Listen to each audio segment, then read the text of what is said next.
Agora, nos dias 10, 11 e 12 de julho, Bauru recebe a primeira Jornada Internacional de Pesquisa em Educação Especial na Perspectiva Inclusiva, evento que é promovido pelo Laboratório de Tecnologias para o Desenvolvimento e Inclusão de Pessoas da Faculdade de Ciências da Unesp em Bauru. Para falar conosco aqui no programa Espaço Aberto, em formato virtual pela TV e Rádio Câmara Bauru, sobre educação inclusiva, nós recebemos ela, que é professora titular da Unesp, com atuação na área, Vera Capellini, que gentilmente aceitou o nosso convite. Seja bem-vinda ao nosso espaço. Obrigada. É um prazer poder contribuir e dizer da satisfação de nós estarmos nesse momento planejando esta primeira jornada, né, internacional aí na perspectiva da educação inclusiva e de saber que a Unesp, que é um patrimônio das melhores universidades desse país, está sediada aqui em Bauru. Então, esta proximidade com o Legislativo, com a Prefeitura, com vocês da TV Câmara, para nós é muito importante, é muito caro, né? Além de falar da jornada, eu estou na direção da Faculdade de Ciências. E uma das metas da minha gestão é esta proximidade da universidade com a sociedade, com o poder público. Então, muito obrigada pelo convite da TV Câmara. Nós é que agradecemos, Vera. Para a gente começar a falar sobre o assunto, acho que, em primeiro lugar, qual a importância, a relevância de falar sobre educação inclusiva? O que configura a educação inclusiva? Isso, eu penso que nós vivemos um período que é importante resgatar, né? Nós tivemos um período na história da humanidade que a gente matava, eliminava. Avançamos, a ciência avança, os direitos humanos foram sendo consolidados, conquistados, e vivemos um período forte de segregação, depois de integração, e hoje o paradigma vigente é o da inclusão. E nós sabemos que a gente teve a discussão no ano de 2019, 20, do decreto de atualização da política da educação especial no nosso país. Ele foi muito questionado, criticado, tanto que ele foi revogado. Porém, é muito importante, e nós iniciamos um novo período, uma nova gestão no governo federal, mudanças no âmbito estadual, né? A gente já teve o decreto aprovado que atualizou a política de educação especial na perspectiva inclusiva no âmbito do governo estadual. Porém, no âmbito federal, a nossa política ela é de 2008. E se nós pensarmos que de 2008 para cá, e que com a pandemia, não é verdade, ela deixou marcas, há que se pensar sim na atualização. Portanto, discutir educação inclusiva no nosso país, em todos os setores, mas especialmente na educação, é uma nova visão, é uma nova possibilidade de formarmos profissionais, sejam do direito, do jornal, seja da comunicação, né? Jornalismo está dentro dessa perspectiva, dos futuros professores, médicos, dentistas, engenheiros, com uma nova concepção de pessoa com deficiência. Pessoa com deficiência, pessoa com altas habilidades, pessoa com transtorno do espectro autista, hoje, essas pessoas que têm essas deficiências ou esse transtorno, elas precisam ser vistas como uma condição. E a sociedade precisa se modificar, os profissionais precisam aprender a ampliar culturas políticas e práticas inclusivas, que é, inclusive, o tema da jornada. Por quê? Porque ampliando culturas, políticas e práticas inclusivas, todos nós vamos poder ter a oportunidade de celebrar essa diversidade, essas diferenças entre as pessoas e vamos aprender a conviver. E todos podemos nos desenvolver, aprender mais com esta possibilidade. Então, eu diria que a educação inclusiva, ela é necessária, ela é um direito que está garantido na Constituição, na LBI, e ela é uma abordagem que nos permite pensarmos diferente do que a gente pensava. A gente antes olhava para o ser humano de um modo que olhava muito para a normalização, para que todo mundo fosse igual, respondesse da mesma forma. Não, somos diferentes, precisamos valorizar a diferença, mas não podemos negar a condição da deficiência. A condição da deficiência requer e exige conhecimento técnico e mudança de cultura, políticas e práticas para que todos possam pertencer, se desenvolver, aprender, ter autonomia na sociedade. Eu diria que, em resumo, seria isso. Professora, aqui na programação da Jornada Internacional, né, agora de julho, a gente tem palestras, mesas redondas, apresentações de trabalhos, debates que vão abordar as discussões mais pertinentes envolvendo educação inclusiva. Que tópicos você destacaria como os mais relevantes, os de destaque, e dentre esse público, né, que você mencionou, né, para quem é importante falar sobre educação inclusiva, com quais vozes, com quais autoridades vocês pretendem debater nesses 3 dias? Isso. A princípio, o evento, por conta de estar na universidade, de ser de educação especial na perspectiva inclusiva, a gente pensa em debater diretamente com professores e profissionais das áreas afins, que fazem essa intersetorialidade, essa interface com a educação. E você sabia que na LBI, que é a Lei Brasileira de Inclusão de 2015, está contemplado que a educação especial ela é transversal, ela precisa, né, se articular, dialogar com as outras áreas. Então, a princípio, embora a temática seja voltada para a educação, nós queremos muito produzir e vamos lançar um livro na jornada que se chama Cartas ao Novo Governo. Você precisa de ver que lindo que está. Por quê? Pesquisadores da área de norte a sul do Brasil escreveram uma carta e, inclusive, o livro ele é encerrado, esse compêndio de cartas, por uma pessoa que tem deficiência, falando qual a expectativa para o novo governo no âmbito federal sobre esse tema. Então, a gente vai lançar e vamos encaminhar ao Ministério da Educação este compêndio de cartas escrita por pesquisadores de norte a sul do Brasil e uma pessoa com deficiência, que encerra o compêndio do que esperamos sobre a temática nessa área. Um outro destaque que eu dou é que a gente pode muito aprender com quem já vem fazendo. A gente não precisa inventar a roda toda vez. Nesse sentido, a gente vai ter como destaque pesquisadores, por exemplo, da Espanha, pesquisadora do México, que também trabalham com essa temática, compartilhando os seus saberes. Uma outra área de destaque que eu penso que é importante é que, às vezes, no Brasil, a gente tem aquela ideia do patinho feio, sabe? Como se nada que a gente fizesse tá bom.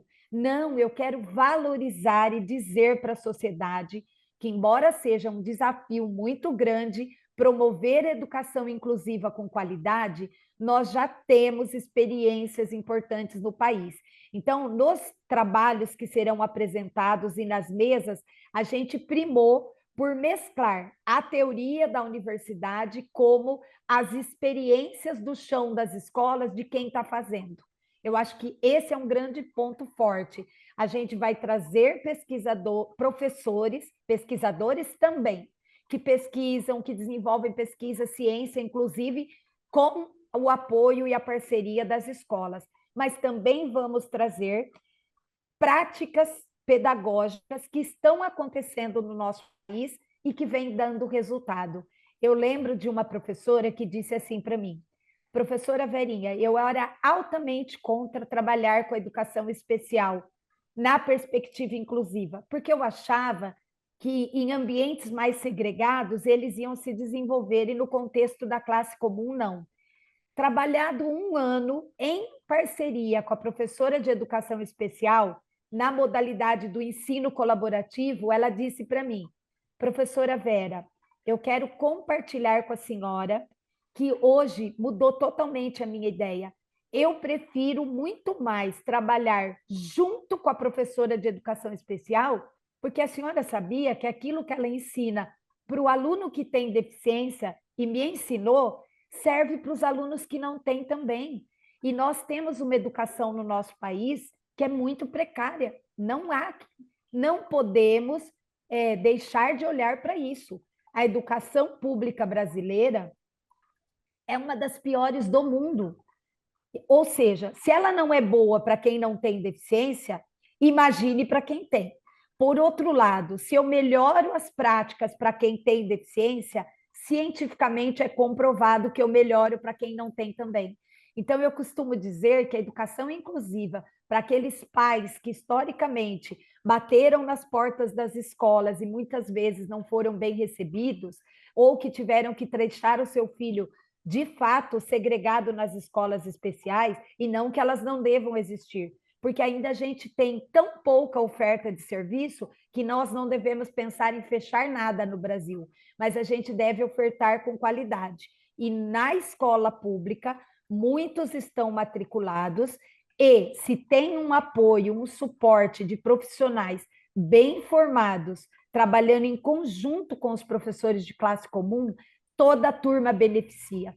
A gente escuta crianças dizendo que quando ele conheceu um amiguinho que tem deficiência, antes ele pedia, ai Deus, eu quero que cure o meu amigo, eu quero que uma criança que de repente não tem perna passe a andar. Não é isso que a gente quer. A gente quer que as crianças aprendam a conviver, que quem não tem perna não vai ter perna nunca. Pode até ter uma prótese que contribui, mas o que eu quero dizer com isso? Que as crianças não precisam ser amadas, se desenvolver, ser educadas com qualidade, negando a deficiência. Pelo contrário, o amigo pode conviver com um aluno que não escuta, que é cego, que é cadeirante, que tem autismo, sem querer mudá-lo, sem querer que ele seja curado. Deficiência não é doença, deficiência é uma condição, e nós precisamos aprender a viver e a lidar com esta condição que antes não viviam conosco. Perfeito, Vera, perfeito. Professora, quando a gente fala entre educação inclusiva e educação especial, né, há já alguns anos, como você apontou, uma mudança, né, no olhar sobre esses dois formatos, né, de ensino, mas há algumas situações ainda em que a educação especial é necessária para determinados alunos com algumas condições ou não? Tudo está caminhando para que, de fato, o ensino seja contemplado, né, para educação inclusiva mesmo. Não, eu diria que quando a gente quer colocar uma camisa de força e padronizar de um único jeito para todo mundo, a gente não entendeu o espírito de educação inclusiva. Porque eu penso que o ser humano é a joia mais rara que nós temos. E essa joia rara precisa ser olhada na sua especificidade. Então, hoje, alguns pesquisadores, e o bom que é isso, que na ciência nem todo mundo pensa da mesma forma, porque tem métodos científicos que desenvolvem as suas pesquisas. Hoje nós não temos evidência científica, nem no Brasil, nem no mundo, que uma única forma de oferecer atendimento educacional especializado para pessoas com deficiência, que uma única forma dê conta. Não. A gente tem sim que para 70% a 80% das pessoas que têm deficiência, e esta deficiência implica em causar barreiras que dificultam a aprendizagem, nós temos evidência que o contexto de classe comum é o melhor lugar para essas crianças. Porém, eu diria para quem está nos ouvindo, o modelo que a escola ainda está hoje, o modelo de saúde que nós temos, que ainda não dá conta de atender todo mundo, muitos pais, às vezes, para a parte de reabilitação, sabe? Quando a gente pensa na fono, na físio, na TO, que são essenciais parceiros para o pleno desenvolvimento da pessoa com deficiência, que tem uma condição específica que precisa ser atendida, hoje ainda nós não temos evidência científica que não colocar este aluno numa situação mais individual, que você começa um trabalho muito focado nas suas barreiras, que só no contexto da classe comum daria certo. Então, eu hoje tenho como meta que a nossa utopia é que, oxalá, um dia, num futuro, todas as escolas comuns tenham condições dignas de garantir dignidade humana, profissionais multidisciplinares, equipes bem formadas, infraestrutura, salários dignos, e tudo isso contribuiria para a gente ter uma educação inclusiva de fato para todos e cada um. Hoje, eu diria que se a gente conseguisse cuidar bem de todos Cuidar e educar, porque educação não é só cuidar.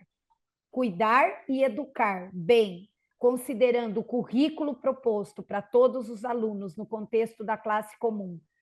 70% a 80% dos alunos que têm deficiência, a gente estaria tendo uma política pública de alta qualidade. E isso significa que, na minha concepção de professora titular da área, o Brasil hoje, nós não temos que fechar escola especial que tem produzido um serviço ao longo dos anos. Nós temos que articular as escolas comuns com os serviços que já tem para atender bem, com qualidade todos, para que, quem sabe, um dia o Brasil possa ter escola inclusiva para todos de qualidade.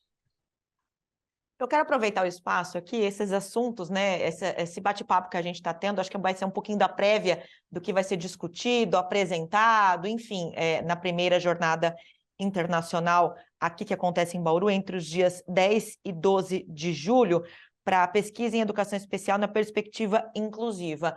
Deixar aqui um espaço para prestação de serviços, professora. Quem quiser participar, submeter trabalhos, participar dos debates, seja das mesas redondas, como é que pode fazer? Inscrição prévia, o evento é presencial, online, qual é o formato da programação? Isso. Então, o evento, ele é online. Nós resolvemos fazer online porque a gente aprendeu muito com a pandemia. Embora a Unesp esteja aqui, Bauru que está sediando, nós queríamos sim fazer presencial. Mas nós sabemos que muitos professores de classe comum, de educação especial, não são as profissões no nosso Brasil que têm os melhores salários. E se deslocar, por exemplo, a gente vai receber a professora Lucélia Rabelo, lá da Universidade, né, Federal do Pará. Se ela quisesse trazer os estudantes do Pará ou professores do Pará para cá, neste contexto, ainda nós sabemos que é muito caro. E como nós pretendemos que esse conhecimento chegue a todos os rincões do Brasil e fora do Brasil, nós optamos em fazer esta primeira no formato online, para que as pessoas possam participar. Basta entrar no nosso site, foi criado um site específico para o evento, se me permite, eu vou repetir, J